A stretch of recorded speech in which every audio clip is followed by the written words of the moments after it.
Hi, my name is Fatima Alvarado, and my presentation today is based on the 14th Amendment. As many of you know, the 14th Amendment is basically talking about citizenship.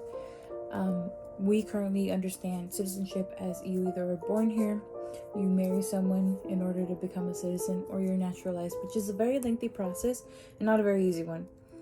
But for the most part, this is the basis of the 14th Amendment, and it states all persons born or naturalized in the United States and subject to the jurisdiction thereof are citizens of the United States and of the states wherein they reside.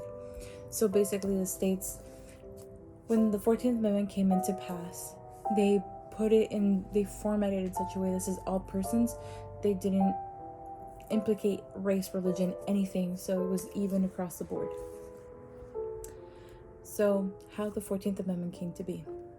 The 14th Amendment came to be a little bit before Abraham Lincoln's political campaign into being president.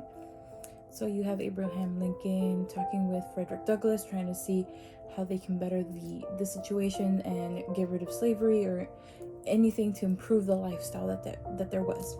So once Abraham Lincoln was running for office, you have the South reaching out to him, basically trying to convince him to keep the ways of how the South was running, which was by slavery.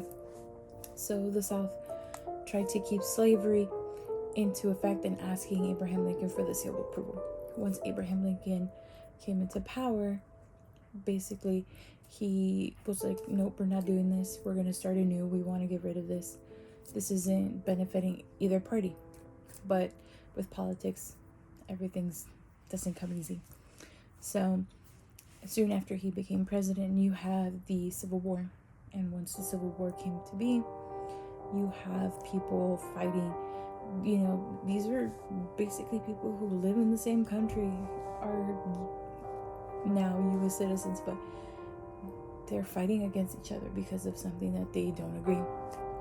Once the Civil War is ended, you will find out that Abraham Lincoln is assassinated later on, and after that you have the 13th Amendment, which is the Emancipation Proclamation, which basically gives freedom and abolishes slavery.